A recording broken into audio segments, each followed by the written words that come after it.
Bien, queridos amigos y hermanos, nuevamente, como siempre digo, con el enorme privilegio de poder compartir con ustedes una reflexión, una pequeña porción de la palabra del Señor para poder de esa manera seguir alimentando nuestro espíritu, nuestras vidas, ¿no? con lo más importante que es la palabra del Señor, ¿eh? Que debe ser la guía, la lámpara, la lumbrera para seguir nuestro camino en esta vida espiritual y en esta tierra. Te quiero en este día compartir o reflexionar acerca de un versículo sumamente conocido, unos versículos en realidad, los primeros 4 del Evangelio de San Mateo, capítulo 4, desde el 1 hasta el 4, los primeros versículos. San Mateo 4, del 1 al 4, sumamente conocido. Dice así la palabra del Señor. Entonces Jesús fue llevado del Espíritu al desierto para ser tentado del diablo. Y habiendo ayunado 40 días y 40 noches, después tuvo hambre. Y llegándose a él el tentador, dijo: Si eres hijo de Dios, di que estas piedras se hagan pan. Mas él respondiendo dijo: Escrito está, no con solo el pan vivirá el hombre, mas con toda palabra que sale de la boca de Dios. Amén. Bien, este es un versículo sumamente conocido, un hecho sumamente conocido, ¿no?, en el ministerio del Señor Jesús, ¿no? Para ponernos en contexto, recordamos que esto fue después del bautismo de Jesús por Juan el Bautista, ¿no?, quien lo precedió en lo que es ministerio y que no quería inclusive bautizarlo, ¿no? Recordamos el hecho de que fue bautizado en el río Jordán y luego cuando él cumple con esto para dejarnos a nosotros en realidad como ejemplo, vemos que los cielos son abiertos, desciende el Espíritu Santo en forma de paloma y que su Padre, ¿no?, Dios mismo dice: este es mi Hijo amado en el cual tengo contentamiento, ¿no? Lo cual es algo hermoso. Y después, bueno, viene justamente esto que nos recuerda que después de que el Señor Jesús ayunara durante 40 días en el desierto, tenía mucha hambre. El ayuno no requería que una persona no comiera nada en absoluto, ¿no?, durante todo ese periodo. Sin embargo, dado que Jesús estaba en el desierto, los eruditos especulan que Jesús de hecho podría haber pasado todo ese tiempo sin comida y solo bebió agua. No lo especifica, por lo tanto, y más en el contexto de este, debemos pensar entonces que es una realidad que él no comió, no probó bocado, por eso tiene hambre, ¿sí? Y que es algo normal, natural. Entonces, su cuerpo habría estado deseando comer algo. La primera tentación de Satanás, que es esta, no seguí, después hay dos más, ¿no?, pero la primera tentación es justamente está diseñada para aprovecharse del apetito físico humano, y lo cual acá demuestra, para aquellos que tienen duda de si era verdadero hombre, que era verdadero Dios y verdadero hombre, ¿no?, que él tuvo hambre como lo tenemos nosotros. En otra oportunidad se dice que lloró, o sea que también tiene sentimientos como nosotros, y en otras que tenía sueño, se acostó a dormir, por lo cual era hombre. Estaba él, como dice en otro lado, ¿no?, tenía las mismas tentaciones que tuvimos nosotros, pasó por todo lo mismo. La diferencia es que era sin pecado, porque era el mismo Dios, ¿eh? Entonces, él diseña, Satanás, ¿no?, el enemigo de nuestras almas, diseña, aprovechándose del apetito físico humano, de la parte humana de Jesús, porque era verdadero hombre, entonces lo desafía para que convierta las piedras en hogazas de pan, ¿no?, diciendo si él era en realidad el Hijo de Dios, o sea, como tentándolo. Y Satanás sabía que Jesús era el Hijo de Dios, porque Satanás lo sabe bien, y Jesús también. El objetivo de la tentación, y ese comentario que él hace, era incitar a Jesús que actuara más allá de la voluntad de Dios el Padre. El objetivo de Satanás era hacer que Jesús pecara al ejercer de esa manera su propia voluntad en lugar de la del Padre. Jesús sabía claramente que el Padre tenía la intención de que él soportara las tentaciones durante la condición física en la que se encontraba. Por eso Jesús resistió a cada una de las tentaciones, a las 3 tentaciones que Satanás lo hace, ¿no? Y en este caso, y le da citas bíblicas, ¿no? Conocía perfectamente nuestro Salvador las citas bíblicas. Entonces él vincula, ¿no? Una cita en este pasaje, especialmente una cita del libro de Deuteronomio, libro del Pentateuco, ¿no? Uno de los libros del Pentateuco escrito por Moisés. Lo vincula con los 40 días en el desierto que había pasado allí, con los 40 años que Israel, ¿no?, pasó en el desierto. Él pasó 40 días, porque lo dice acá la palabra, y lo vincula con los 40 días que su pueblo, que el pueblo de Dios, Israel, había pasado en Egipto. Porque aquí él cita Deuteronomio 8, ¿no? En ese pasaje Moisés se dirige a los israelitas justo cuando se estaban preparando para entrar finalmente en la tierra prometida que Dios les había dado, la tierra de Israel. Y entonces él le menciona, ¿no?, que el Deuteronomio 8, 2 y 3, ¿no?, le dice que no solo del pan vive el hombre, y acá Jesús le pronuncia a Satanás justamente eso, ¿no?, que no solo con pan vivirán, porque escrito está, le dice, ¿es dónde está escrito? En la palabra de Dios, en Deuteronomio en este caso, ¿no?, que no solo con pan vivirá el hombre, mas con toda palabra que sale de la boca de Dios. Refiriéndose a ese versículo que estaba en Deuteronomio y vinculándolo entonces con su pueblo. Jesús le dijo a Satanás en términos inequívocos que su sustento venía de la boca del Señor. Por lo tanto, su apetito no iba a cambiar eso.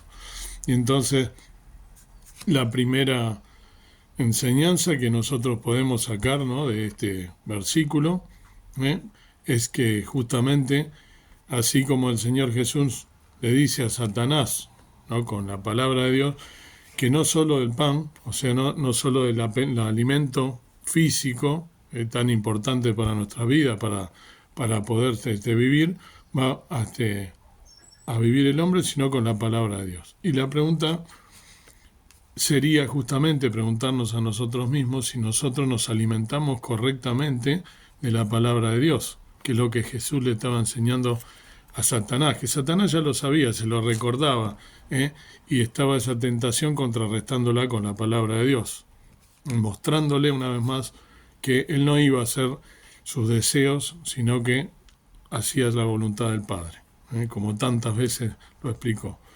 Y entonces, volviendo a la pregunta y la primera enseñanza, ¿no?, que podemos sacar de aquí, ¿hasta cuánto nosotros estamos preparados y nos alimentamos con la palabra de Dios, que nos debe nutrir, que nos debe hacer que nuestra vida espiritual vaya creciendo? Nosotros somos salvos gracias al sacrificio de Jesús en la cruz del Calvario. Este Señor que nos está demostrando, después de venir con un ayuno, que no es lo más importante comer lo físico, sino lo espiritual. Está diciendo nada más ni nada menos que al enemigo de nuestras almas. Y nos está enseñando cómo obrar. Él está enseñándonos que con la palabra de Dios debemos alimentarnos, debemos nutrirnos. Él lo dejó establecido, escrito en un montón de lugares en la Biblia. Y entonces la pregunta sería, ¿nosotros estamos preparados, nos nutrimos, nos alimentamos a diario? Porque esto es un ejercicio, ¿no? A diario estamos justamente nosotros, como debemos hacerlo y como lo estableció el Señor Jesús, leyendo su palabra cada día, haciendo que su palabra sea lumbrero a nuestro camino.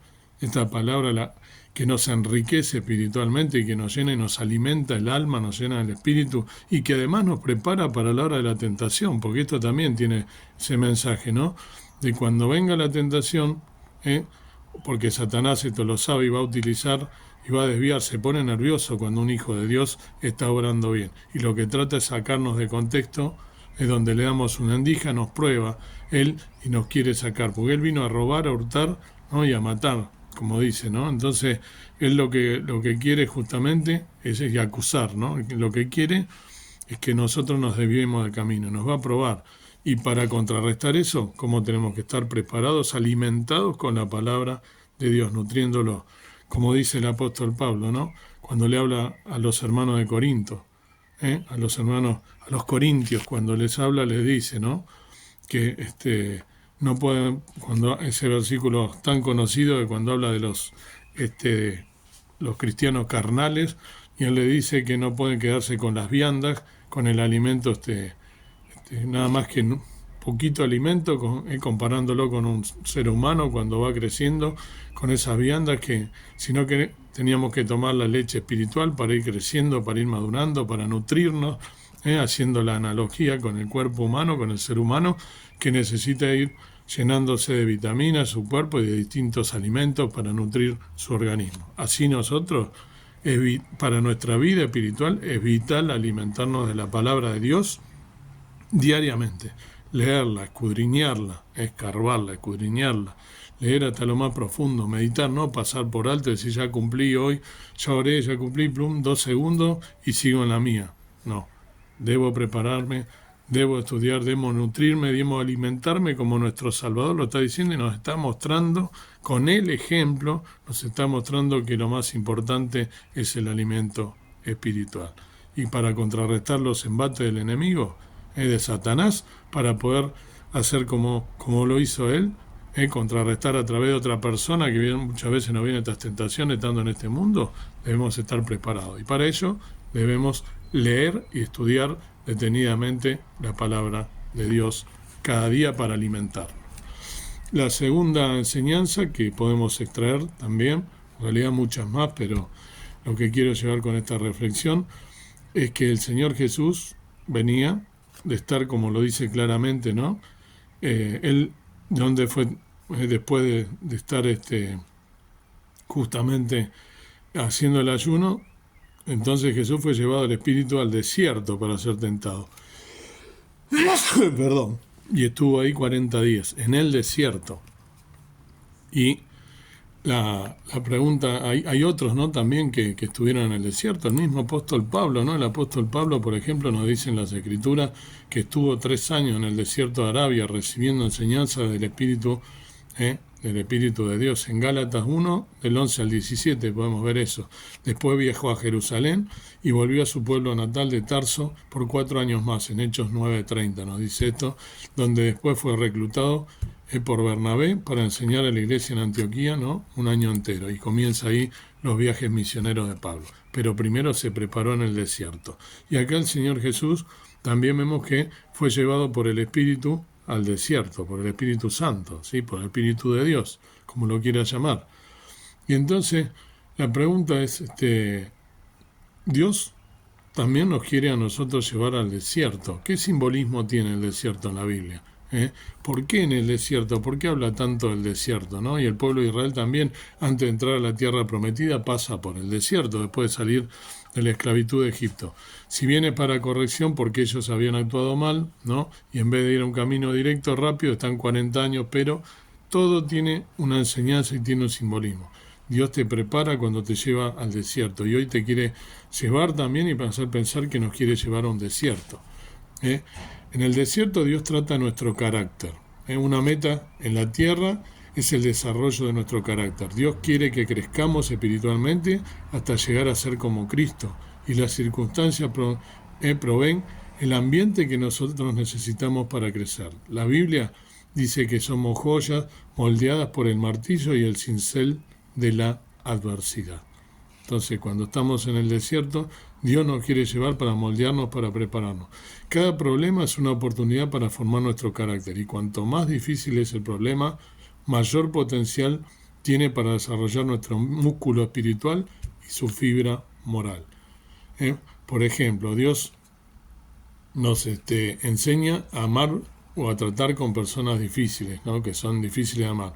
No necesitamos carácter para amar a alguien fácil de amar y que te ama. Dios nos enseña el verdadero gozo en medio de la tristeza, cuando nos volvemos a Él. La felicidad depende de las circunstancias externas, pero el gozo está basado en nuestra relación con Dios.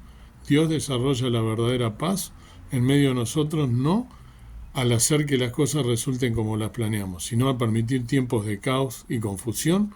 Cualquiera puede sentir paz cuando se relaja o está de vacaciones, pero nosotros debemos sentir paz cuando estamos en un verdadero vínculo, en una relación íntima con Dios y con la palabra de Dios y con la compañía de nuestro Salvador. El desarrollo de nuestro carácter y los frutos espirituales que nosotros podemos dar en el desierto puede ser el doble de lo que podríamos cosechar en tiempos de bonanza y tranquilidad. Alguien dijo una frase hermosa que la quiero repetir: Adán fue puesto en un jardín lleno de vida y no pudo dar fruto. Jesús fue puesto en el desierto y dio fruto en abundancia. Y esto nos debe servir como ejemplo. Dios nos quiere llevar entonces al desierto para moldearnos, para prepararnos y para utilizarnos en su obra, para que nosotros estemos nuestra alma alimentada espiritualmente, que seamos útiles en su obra, herramientas útiles para predicar el Evangelio, para ser ejemplo, para ser luz y sal, como dice en otros pasajes, para que el mundo vea algo diferente en nosotros. Nos quiere preparar, como fue preparado el apóstol Pablo, y como él mismo nos enseñó que pasó por el desierto.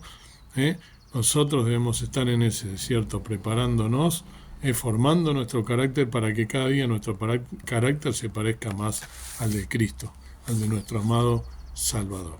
Dios quiera que podamos entonces meditar en estos asuntos tan importantes para nuestra vida, teniendo el ejemplo de quien nos dio la vida en abundancia, del Señor Jesús, que podamos nutrirnos entonces con su palabra y ser llevados al desierto para que sea transformada nuestro carácter, para que sea transformado y nos fortalezcamos en las cosas espirituales que son tan necesarias para una vida cristiana correcta y para ser nosotros luces en este mundo de tinieblas. Que Dios te bendiga.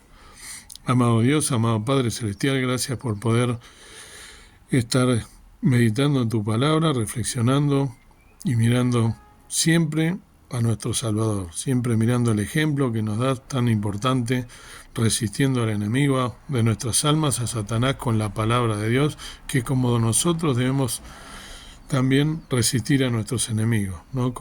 Tomando la cota de justicia, el cinto, ¿no?, de verdad, y la palabra de Dios, el escudo, nuestra fortaleza, todo ese arma, ¿no?, que nos has dado y has dejado a través del siervo Pablo, que también lo has preparado en el desierto. Prepáranos, llévanos al desierto para poder prepararnos, para estar nosotros preparados para la batalla, para todas esas batallas espirituales, los dardos del enemigo, que cual león rugiente nos quiere devorar. Ayúdanos a estar firmes en la fe, fortaleciéndonos, obrando cada día de acuerdo a tu voluntad y de acuerdo a lo que nos quieras utilizar, como que seamos herramientas útiles en tus manos, forjando nuestro carácter y estando velando y orando hasta el día de tu venida. Gracias te damos por tu palabra, siempre fiel, siempre verdadera y siempre tan profunda que nos habla el corazón. Que nos danos un día en victoria y quedamos en tu compañía durante todo este día para que nos puedas ayudar a estar firmes como nos has dejado encomendado. Gracias te damos por todo, perdona mi falta, con acción de gracia en nuestro corazón te agradecemos absolutamente la vida y todo lo que nos das. Amén. Que el Señor entonces te bendiga y te dé un día de victoria.